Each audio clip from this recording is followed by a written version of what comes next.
Welcome back to our channel. So today in this video we are going to discuss about how to share your screen with audio on mobile phone during your calls. So without wasting much of our time, let's get straight into the video.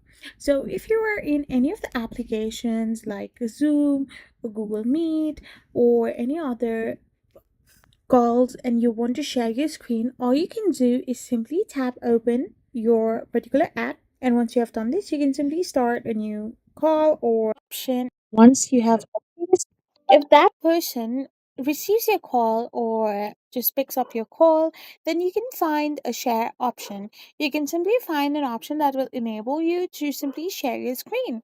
So once you find that option, you can simply tap on it, and once you tap on it you will be able to simply share only with the person you are in call with during your call period. So this is how you can simply do it. I hope you found this video helpful. So don't forget to hit that subscribe button and do give us a thumbs up.